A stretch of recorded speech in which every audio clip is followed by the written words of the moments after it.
Welcome back to Customized McFarlane Toys DC Multiverse action figures. Guys, I have swapped the heads and done a lot of extra work here, which I'm going to show you in a minute, and I'm going to tell you how I did it.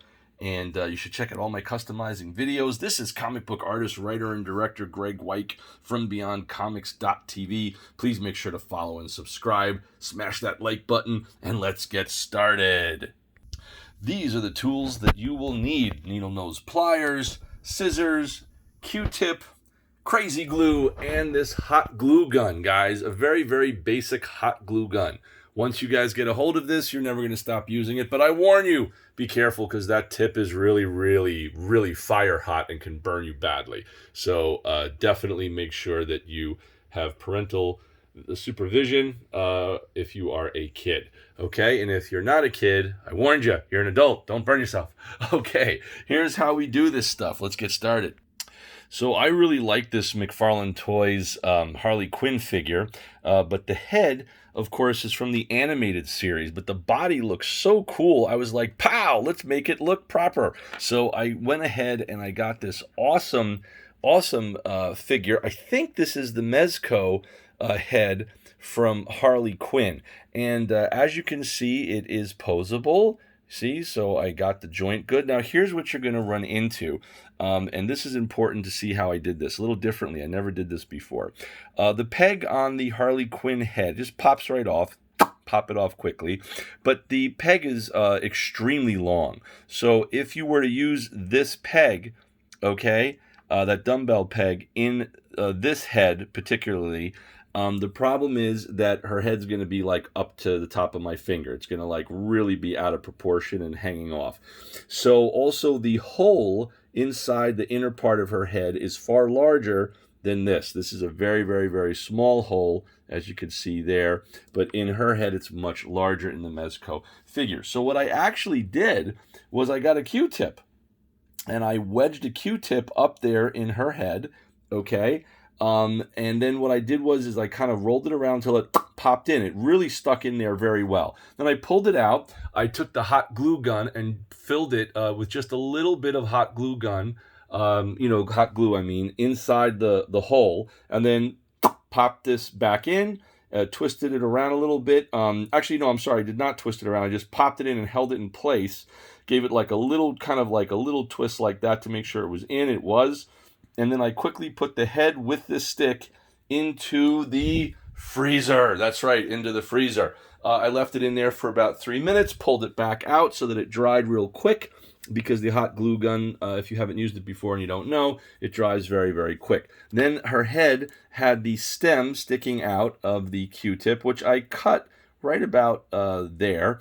I then, pressed it into the neck to make sure it fit.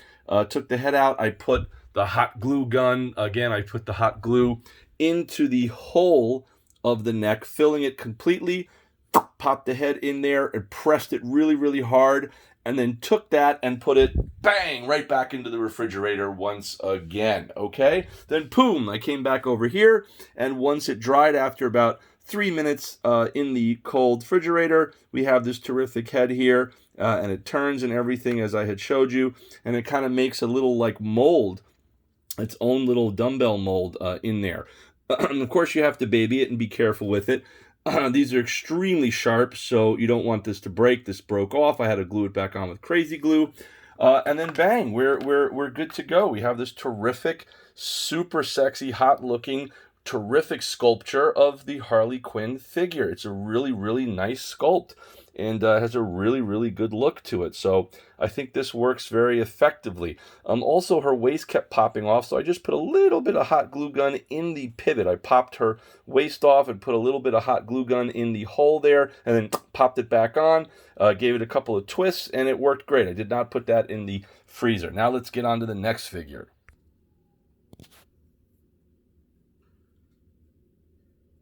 And now it's time for the new Superman figure.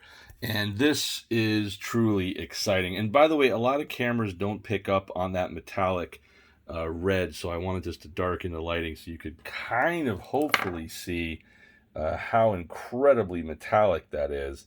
It's real deep chrome red. It is far better looking than the camera can pick up. Far, far better looking. The camera doesn't seem to be able to really capture the immense lighting and deep red chrome that this has. But this is my awesome, exciting Superman figure. I saw somebody do this online, so of course I had to jump in and do it as well because it is so cool.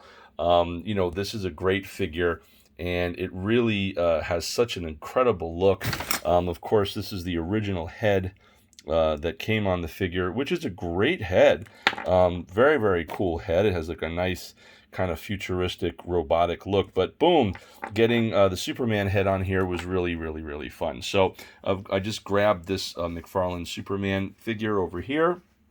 I popped off the head and the peg along with it, as well as the cape, and whammo, here we go. This is terrific. Actually, I'm sorry, I used the original peg that came with this figure.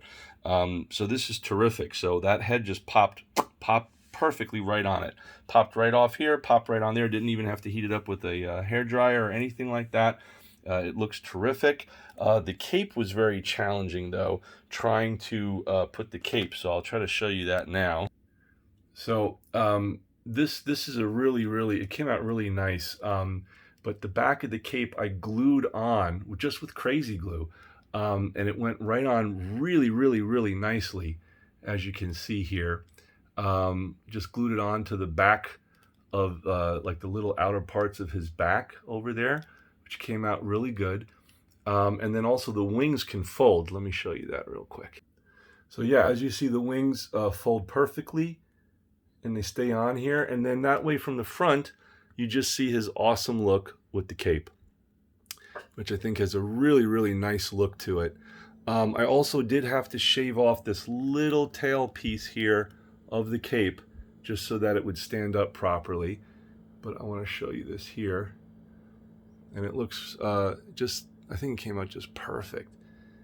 So really enjoy doing this. It's like my meditation, you know, customizing these figures. Of course, the head turns and rotates. Everything is good with that. I'll show you that now. So again, head has, you know, full rotation. Everything is good there. Here you go.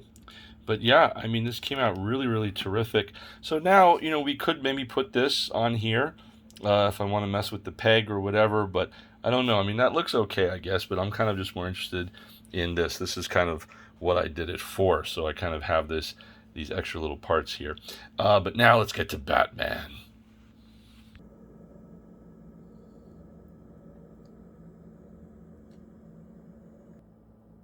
Wham! Check it out, guys. Batman with the Hellbat body. Really think this came out stellar. Very hard to get this head on, by the way, but I did it successfully, which is terrific. And I will tell you how I did that. This is the MEZCO Batman head. It comes with like a few different heads, so I popped that head on there, which is a really nice look here. I'll try to show you the whole thing. Take a look at that. I might actually just give him a black cape too, which I think would look really cool, maybe to like connect this, you know. So I'll work on that afterward. I think that could actually have a really cool look. Yeah, I think I'll do that.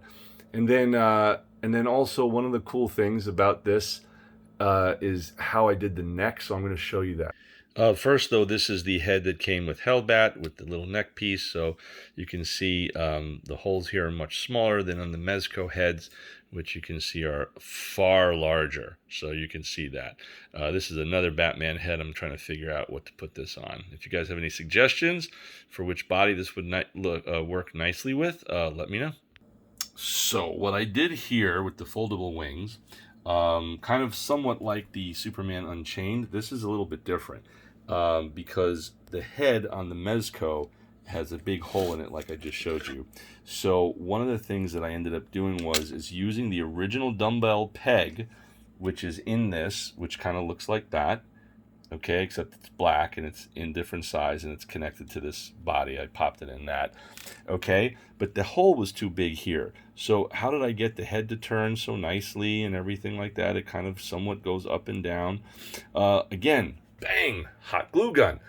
Put the hot glue into the hole of this peg, pressed it down with a lot of force onto the dumbbell peg connected to the neck, held it in place, really, really squished it in there, turned it upside down, almost like at a 45-degree angle, and popped it into the refrigerator. That's right. Left it in there for about 4 or 5 minutes, a little longer. Had to be careful because the whole body was cold, and you don't want the joints to break on the body. Let that warm up naturally. But then afterward, it creates this nice, like, firm kind of rubbery shape of the dumbbell peg in the neck. And it's on there pretty good, as you can see. I wouldn't, I'm just pulling it, and you see it pulls up quite nicely, so it's really on there quite nicely.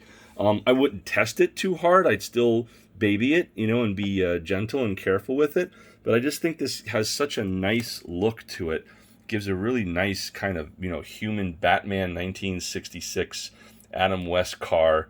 The Batmobile on the car there was like really, really cool. So I think this gives a really nice tribute to it. And this of course, was originally inspired by the Alex Ross design and then later redone for the comic books, which this one is based off of, the newer comic book one. But Alex Ross was the first one to kind of do a 1966 Batmobile type design. I think it was in Kingdom Come, if you guys take a look. I think it was. I'm trying to remember. I know he did like the robotic one in there as well. So there was like, I think a couple different designs, but he did a design like that first, which was cool. So check it out. Post in the comments below if you know. And that's what we got, guys. Pow! There you go, guys. That is what I was talking about. So I just added a little bit of fabric down here, gluing it onto the back, and it really completes that wingspan. It's such a beautiful wingspan. So I figured, hey, why not just add some fabric there? So I just got a, like literally just like an old t-shirt that's kind of messed up here.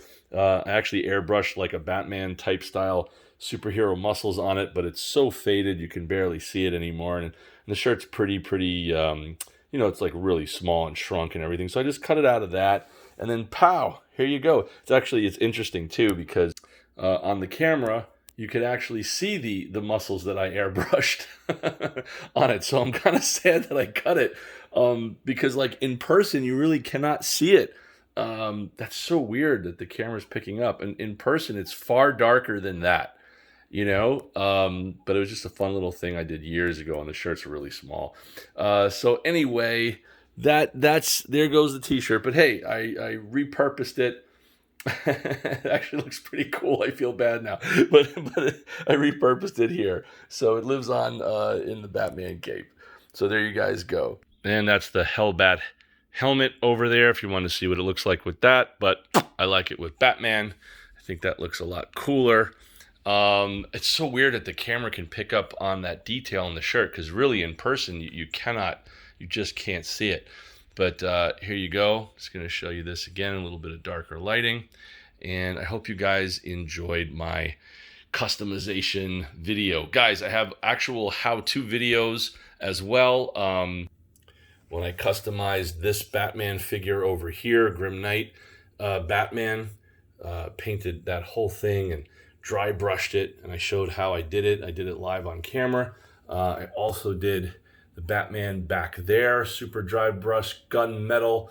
My other favorite was putting on the Luke Skywalker face from the actual, you see the Bespin Luke? I did that over there. So it was Dagobah, I can't speak, Dagobah Luke head onto the Bespin Luke head. And then the Bespin, again, another Dagobah Luke head I put here, but I cut it out and put the hair from Return of the Jedi over that. So I showed that video as well, plus the 13-inch incredibly detailed cyborg, which fits perfectly with the Hot Toys line of figures, since unfortunately they had canceled, officially Hot Toys canceled the cyborg release of the figure. So that figure, which is a statue, looks perfect next to it. So I showed how I chromed that up. And then, of course, the custom Build-A-Bear Yoda.